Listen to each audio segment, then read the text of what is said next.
Assalamualaikum warahmatullahi wabarakatuh. Nama saya Zahra Sofia, NPM 30620561144, Program Studi PGSD kelas 13. Kali ini saya akan menjelaskan materi pada bab 7 Pendidikan Pancasila dengan judul Mengapa Pancasila menjadi dasar nilai perkembangan ilmu. Nah, dari judul tersebut kita dapat mengambil konsep pemahaman, yaitu yang pertama. Pemahaman pertama mengatakan bahwa bahwa IPTEK tidak bertentangan dengan nilai-nilai Pancasila, yang artinya IPTEK berjalan secara otonom. Dan pada perjalanannya nanti, IPTEK akan beradaptasi dengan nilai-nilai Pancasila.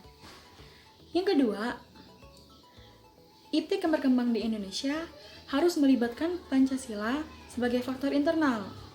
Hal ini mengasumsikan bahwa Pancasila telah terlibat dengan IPTEK sejak awal.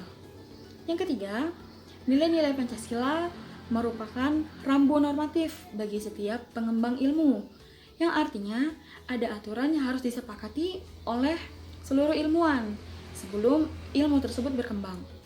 Dan yang keempat, IPTEK harus berlandaskan pada kebudayaan dan ideologi bangsa Indonesia. Nah, ada beberapa hal penting yang menjadikan Pancasila sebagai dasar nilai dari pengembangan ilmu, yaitu pertama, pluralitas yang berkembang di kehidupan masyarakat. Nah, seiring dengan berjalannya waktu, seiring dengan perkembangan IPTEK, maka dapat mengubah cara pandang seseorang tentang kehidupan. Yang kedua, dampak negatif yang timbul di lingkungan hidup. Nah, hal ini dapat membahayakan eksistensi kehidupan masyarakat di masa yang akan datang.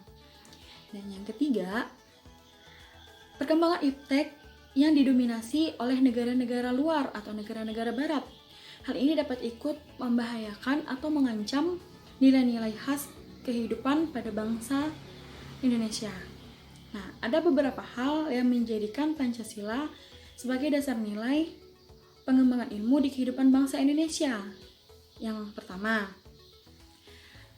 kerusakan lingkungan yang terjadi gara-gara atau yang diakibatkan oleh IPTEK tersebut. Yang kedua, penjabaran sila-sila Pancasila pada perkembangan IPTEK dapat menjadi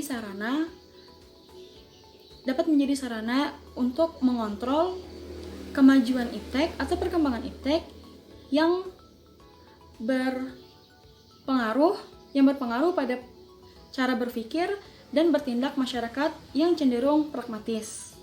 Yang ketiga, kearifan lokal yang terjadi di kehidupan masyarakat mulai hilang atau digantikan dengan gaya hidup global. Nah, dari sini kita dapat mengambil sumber historisnya, yaitu dapat kita lihat pada pembukaan Undang-Undang Dasar 1945 pada alinea keempat, terutama pada kata mencerdaskan kehidupan bangsa. Nah, mencerdaskan kehidupan bangsa mengacu pada perkembangan IPTEK melalui pendidikan. Nah, hal ini harus terkait atau berdasarkan atau berlandaskan pada Pancasila. Hal pertama yang terkait dengan kedudukan Pancasila sebagai landasan kebijakan pada pengembangan ilmu mencakup 5 hal atau 5 aspek, yaitu yang pertama, bahwa pengembangan ilmu harus menghormati keyakinan religius setiap masyarakat yang ada di Indonesia.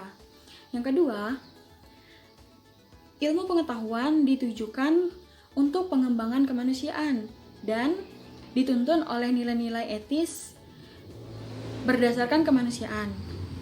Yang ketiga, IPTEK merupakan unsur menghomogenisasikan budaya, sehingga merupakan unsur mempersatukan atau memungkinkan komunikasi antar masyarakat.